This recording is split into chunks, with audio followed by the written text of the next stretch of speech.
Thank you for listening to the Matt's Movie Reviews podcast, available on Podbean, Apple Podcasts, Spotify, Google Podcasts, Amazon Music, and Stitcher. Also, please follow Matt's Movie Reviews on Facebook, YouTube, LinkedIn, Reddit, Instagram, and MeWe. And of course, be sure to visit mattsmoviereviews.net for the latest reviews, top 10 lists, and more. Now, on to the show.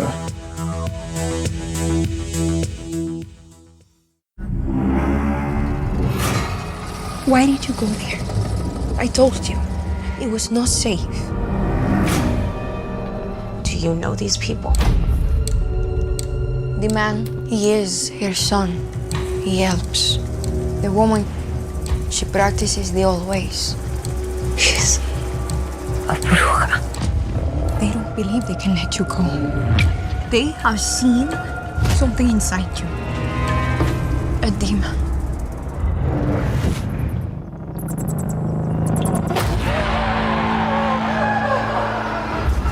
I don't know what's in my food. I don't know what day it is.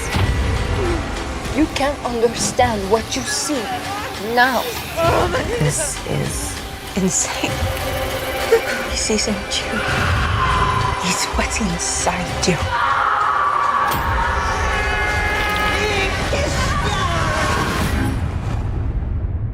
There is no demon, Christina. My name is Christina Lopez. I came to this place to die. Hello and welcome to the Matt's Movie Reviews podcast. I am your host, Matthew Pejkovic, and this is episode number 363.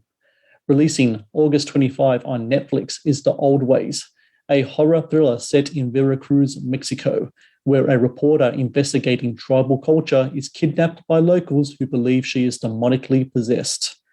A chilling and unique approach to the demonic possession horror subgenre, The Old Ways is written by Gabriel and directed by Christopher Alender, who I'm glad to say joined me now on the podcast. Marcus and Christopher, thank you so very much for joining me today. Hello, Matt. Thanks for having us. Absolutely. And look, this is such an interesting film to me because I get a lot of horror films sent my way. And, ever since, I guess you could go as far as back as The Exorcist, but specifically, I think since Paranormal Activity, the whole kind of demonic possession kind of subgenre of films has been so very popular amongst horror filmmakers. And this film, what I appreciate about it is just so different compared to everything else. It's not your your father's or your grandfather's or your brother's exorcism movie. It's a different kind of movie there.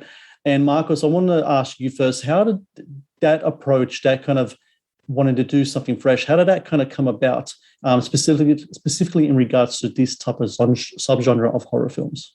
Yeah, absolutely. The Exorcist subgenre has been, like you said, so popular for a number of years and even more so. And yeah, it does get a little stale sometimes. It always kind of follows the same kind of trappings of here's the Bible and here's the priest that comes in with a special order from the Vatican. And, we knew we wanted to do something different entirely. So for this story, I drew back to some of my cultural roots. I was born in Puerto Rico. And my mother had told me some really fascinating stories about brujas and brujerias and cleansings and things like that. And I was raised very Catholic, so I was more familiar with the traditional exorcism route. But I knew that if we told a story from this different cultural point of view, suddenly everything would freshen up and we'd have an opportunity to not do the same kind of trappings, the same kind of trappings that are normally in these movies. And the other thing we tried to do in it is, there's usually a little bit of a distance in an exorcism story, meaning it's usually, like a family dealing with a possessed person. And we don't really get their point of view the whole time. Whereas in this movie, we thought it'd be really interesting if our protagonist, Christina, we were with her and kind of trapped with her the whole time. So we see this thing growing and changing and evolving through her point of view, which we knew would also be kind of like thrilling and different and exciting. Christopher, when it comes to this kind of delving into this kind of religious, theological, mystical kind of world, the whole kind of bruja kind of thing, when that's a whole, I'm sure, been a whole new kind of world to you to kind of dive into. What type of research do you put into that? And was there perceptions about the whole thing that you had with going into it? And was there anything that kind of surprised you or changed your perceptions after looking into it and researching it and approaching it in a filmmaker storyteller kind of way? Yeah, I mean, this was an opportunity to do a ton of research. We read a lot. We talked to a lot of friends and family and people who have kind of tangential relationships to the occult, and we learned a lot. It was really interesting. And what was, I think, the most I guess liberating or surprising in the process was to find out that there wasn't like a playbook for brujeria or any of this type of witchcraft. So there wasn't like, we weren't pinned in to like some very specific rules about how this would play out. And we learned that a lot of the brujos and brujas just kind of cobbled together their own mysticism from their life experiences and their immediate surroundings. So it was really fun to, first we kind of got in and just started finding like what are the like imagery and what are the practices that are drawing us in and that are feeling cinematic and fresh and interesting. And we kind of had this whole grab bag of stuff that we wanted to touch on. And it was, that helped us actually decide where on the map this story was going to take place, because we really were loving some of the stuff we were seeing out of Aztec culture and a lot of stuff that we were seeing from Mayan, bits of Catholicism, then there's Afro-Caribbean influences. So that kind of led us to a place down in southern Mexico in Veracruz on the eastern coast there, where all of these things kind of run into each other, and gave us this really rich palette to kind of pick and choose inspiration from, as far as like, what would the demon look like? What are some of the practices she's doing? What are the symbols and imagery that we're seeing? So it was, the research really led us to the place, because as Marcus said, originally his inspiration came from Puerto Rico, but as we started piecing together everything we wanted to say in the movie, it led us further across the water to a different country altogether. Marcus, it's really interesting watching the film about, ritual symbology. All these kind of things are really important in religion and theology and such, in regards to what we're seeing in the old ways, especially in regards to there's like text, there's books that these characters go through, and you see different kind of symbols and different type of demonology kind of stuff in there. Is that stuff things that are based on actual myths in the whole kind of bruja kind of culture, or is that stuff that yourself and Christoph kind of, not, I wouldn't say make up, but like kind of are inspired by what you research, where you add your own kind of flair to it in regards to the world that you're portraying in the movie? I think the latter is more true. We certainly watched a lot of any documentary footage we could find of brujas and brujos in the area. Anything like the Vice did some really interesting reporting. That Vice Media did some great reporting down in Veracruz and Catemaco, which is the witchcraft capital of the world. So we would look at what these places looked like and what these practitioners' places looked like, and all the different symbols and statues and religious artifacts they would keep in there. And that was kind of the drawing of the first inspiration. But then what we would keep pressing ourselves on was, since we are called the old ways, what was the practices beforehand? So we would, that's where we were allowed ourselves to kind of create a little bit more of our own mythology, to think, okay, this is what people do now, but what did people do before? And what did it look like when it was even earlier and earlier? And, that lent itself to our demon design, same thing, where we were inspired by things that were in Aztec and Mayan cultures. And then we'd say, like, but what if that person saw something that looked like that? And that's why they, let's say, elongated the skulls in different cultures, or drilled jewels into teeth and things like that. So we were always trying to create kind of the source material, and certainly, within our books and our symbols on the walls, there are things that we were always inspired by, different things we had seen, but we tried to give it our own flair, because like we talked about earlier, we were really trying to not have the same symbology that we've seen before. So I don't think we have any pentagrams. We have something that kind of looks pentagrammy. We don't have a lot of crucifixes. We do have a little bit of that, so we were always trying to go like, okay, if this feels like we've seen it in another movie, let's try to either twist it a little bit or remove it entirely. Christopher, the role of Christina, who's the central figure in this movie, it's a role that has a really emotional intensity to it, but it's also like a physical endurance test as well. It really, really is. And you need to find the right actor for that role to kind of get both of those facets down. And I thought that Brigitte Carly Canellas was just so terrific in both of those facets right there.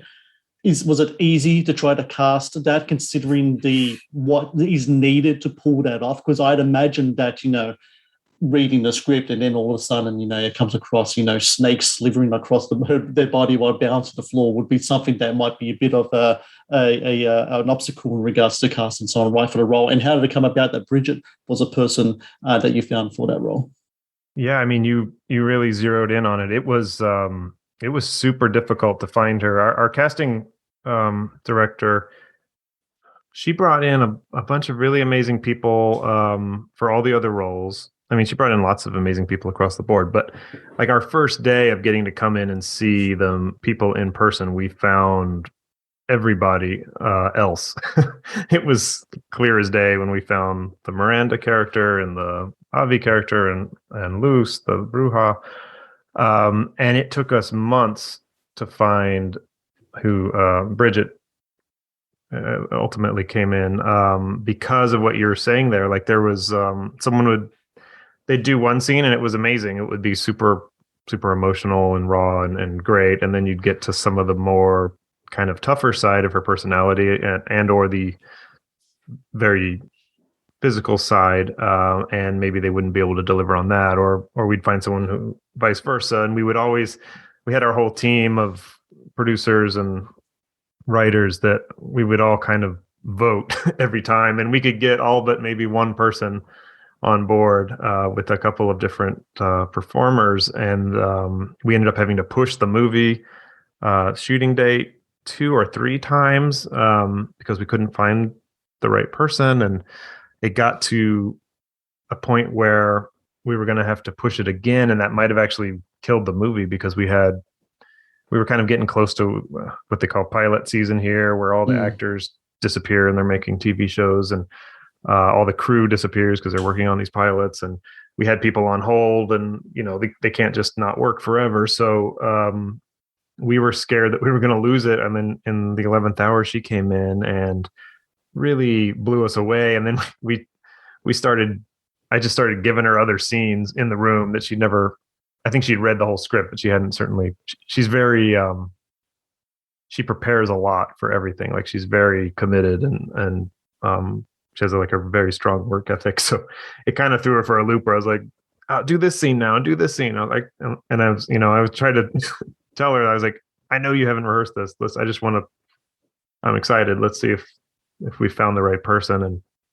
And it totally was. It was amazing. We all, for the first time, everybody unanimously agreed that she was perfect. And she has a very physical background. She was very athletic earlier in her career, and she just had everything that we needed. And when you talk about snakes and things like that, I think we've done some interviews with her where she read that stuff and was like, okay, cool. They're going to do a computer.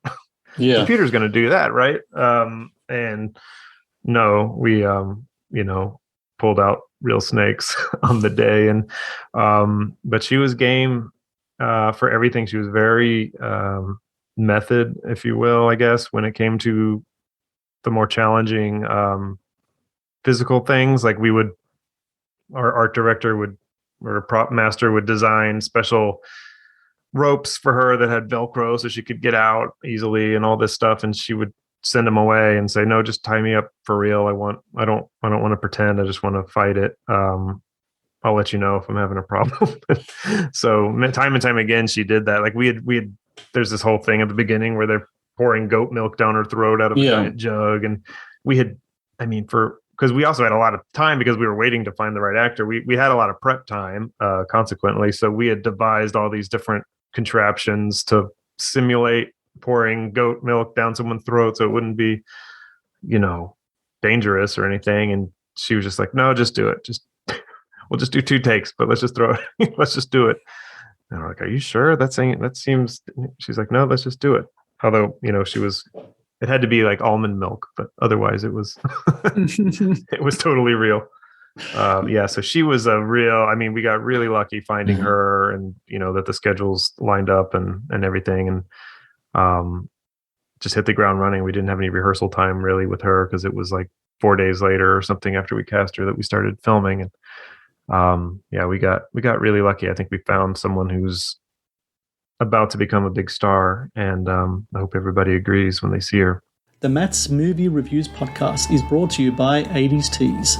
80s Tees is an online retailer of licensed t-shirts and pop culture gear from your favorite movies, TV shows, cartoons, video games, comic books, and musicians. Celebrate your inner 80s nerd and click on the link in the show notes below to get the raddest retro t-shirts delivered to your door. The Matt's Movie Reviews podcast is brought to you by Loot Crate. Founded in 2012, Loot Crate is the worldwide leader in fan subscription boxes. Loot Crate partners with industry leaders in entertainment, gaming, sports, and pop culture to deliver monthly themed crates, produce interactive experiences in digital content, and film original video productions. No matter what you geek out about, Loot Crate has a subscription box for you. To get your very own exclusive collectibles, apparel, and gear delivered to your door, be sure to click on the link in the show notes below. The Matt's Movie Reviews podcast is also brought to you by Vudu. Watch the latest movies and TV shows anytime, anywhere. No subscriptions, no contract. Enjoy stunning quality in up to 4K ultra high definition at home and download and watch on your mobile device as well. To rent and buy from over 100,000 titles or watch thousands of movies free with Vudu Movies on us, be sure to click on the link in the show notes below. Now, back to the show.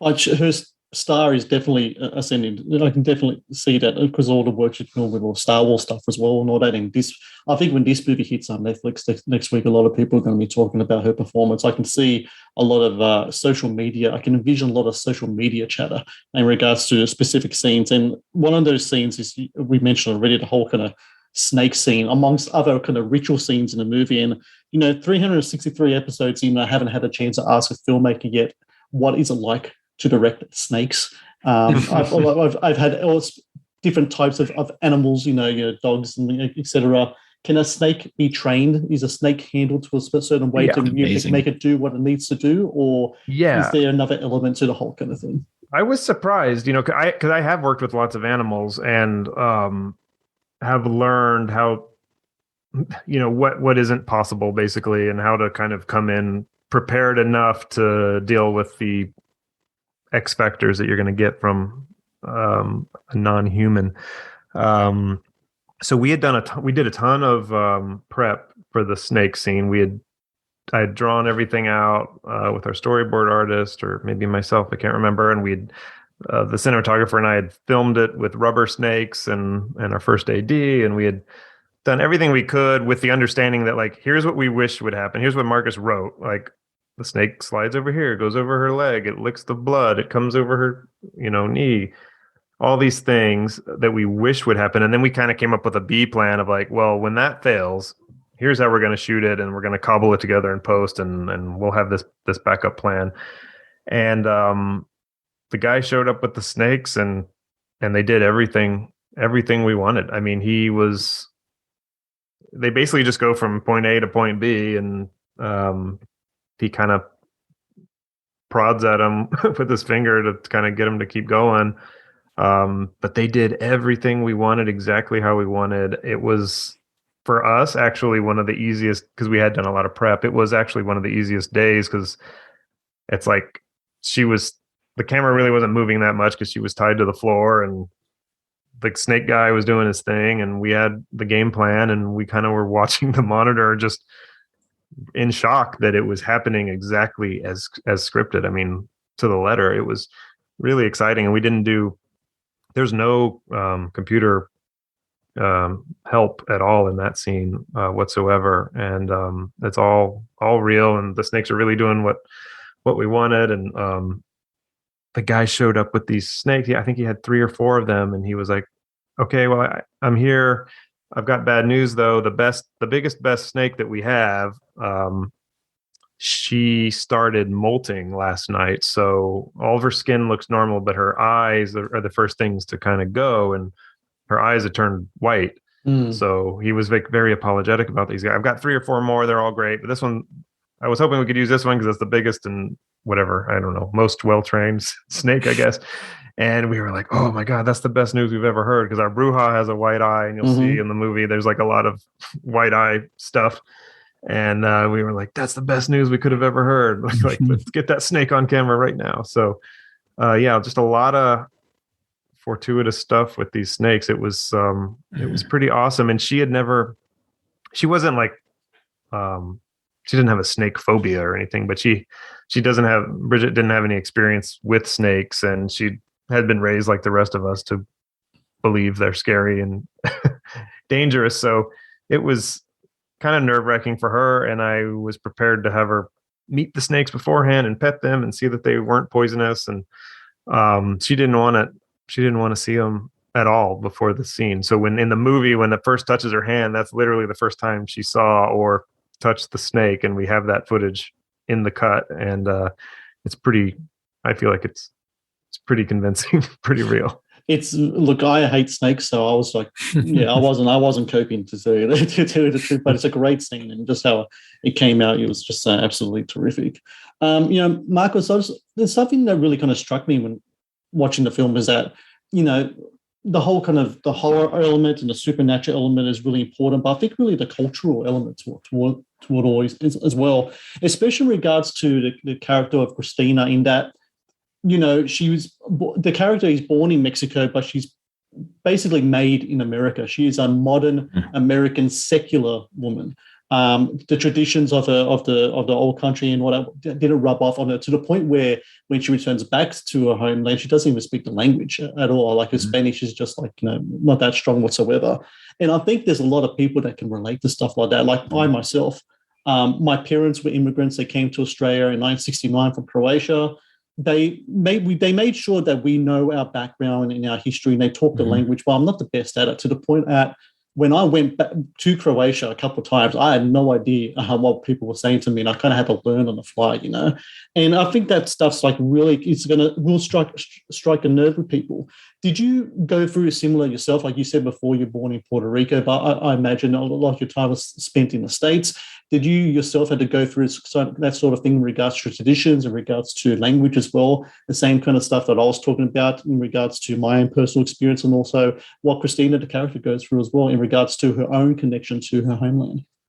100%. I mean, what Christina experiences, that cultural divide, and what you just described of your own in Croatia, that's the same thing for me. I mean, it's taken until becoming a grown-up and returning back to Puerto Rico and reconnecting with some of those roots and retrying to learn the language. I still speak terribly when I speak Spanish, but I can understand a little bit more. Yeah. Those are things that I used to feel very like almost ashamed of sometimes, where it's like, man, everyone else can speak the language, and my sisters can.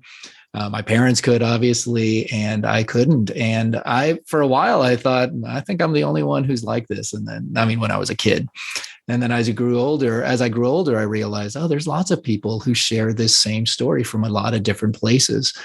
And, that's just what happens when we start spreading out. I mean, it's a very in that way, for people in the States, in America, that's plenty of us are like that, right? From different places, and our parents have the connection. We eat the food, and we respect the music, and we understand those things. Yeah. But when it's really am I really this identity anymore? I very much still identify as Puerto Rican. If someone is like, where are you? What are you? Puerto Rican. That's great. Yeah. But I don't, it's taking work to reconnect with that. So that was always like super important for the story.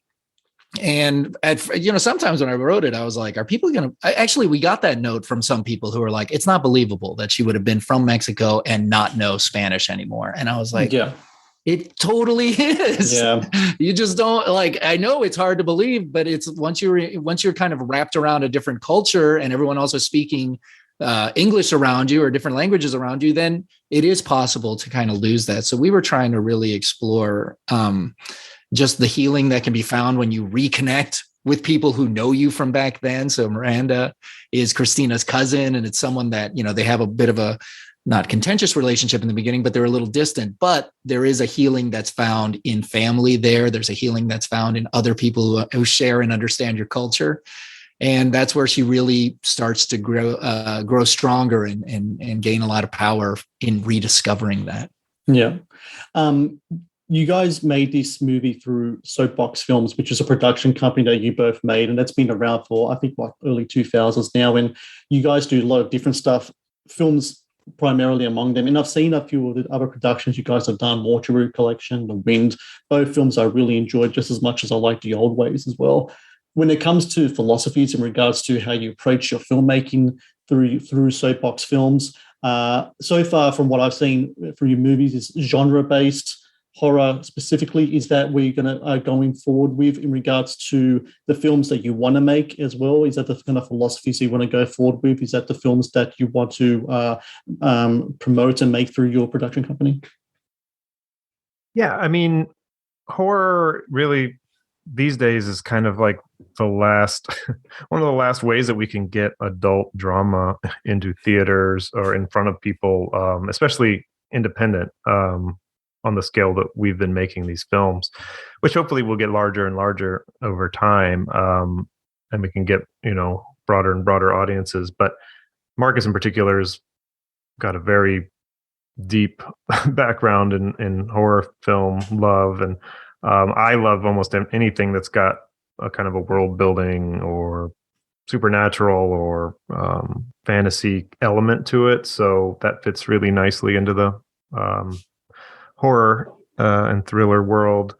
But yeah, we've just been trying to find unique, interesting angles on stuff and movies that we think we'd like to see, and hopefully other audiences will agree with us. And we've injected ourselves into this horror community over the past, 6-7 years, and all the midnight festivals and all that kind of stuff. So it's really coursing through our veins right now.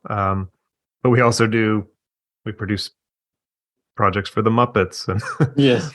So yeah, we have two sides to our coin for sure. But they all kind of come back to storytelling and world building, and there's always some special effects or a puppet or a animation or something going on, because all that kind of like filmmaking fun is what draws us to making movies, and these are just good opportunities to do that.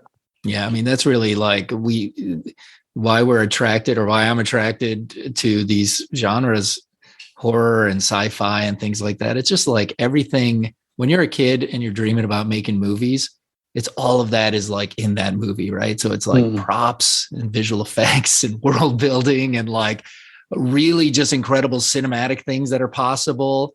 Like I doubt we're going to make too many movies with like two people talking in a diner and falling in love and stuff like that, just because you can't get cool props out of that. But it's really just, it's a celebration of, everything you can do with movies. And in Soapbox Films, I mean, certainly one day, hopefully we'll be making larger and larger scale films, but at the scale that we are making movies currently and get to control a lot of it and make the stories we want to tell, these are the genres that are most, that find their audiences best, because horror audiences, especially, and genre audiences, especially, like if it's not on the screen, they don't dig it. But there can be very forgiving. Like you can have rising stars in your cast. You don't have to have the biggest cast available, as long as it's like cool and good and hits the notes that they're hoping for and leaves them with something, then there's a great opportunity to share it with more and more people. Well, look, from what I've seen so far of the work coming from your studio, the films look great. The craft is amazing. The cinematography is amazing too. So it's so great to see such great films coming out from Soapbox. And for everyone out there listening, The Old Ways, August 25th, Netflix, check it out. I love this film. I love the fact that I can watch a movie like this because, as I said before, I get so many movies sent my way, especially horror films, and a demonic possession kind of thing is really paramount in those films. And to have something that approaches it in a different way and does it in such a different, unique way, and to be very entertaining and look great and be great and be scary and great performances as well. It was just a joy for me to watch. And I just want to thank you both for that. And thank you both as well, Marcus and Christopher, for joining me today. And hopefully when it comes to more pictures from Soapbox, we can talk in the future in regards to those as well. Would love to. Great. Yeah, thank you. Cheers. Thank you for watching the Matt's Movie Reviews channel. Please subscribe for more reviews, podcast interviews, and exclusive content. Also, if you would like to request a review and support my work, please join my Patreon via the link in the description below.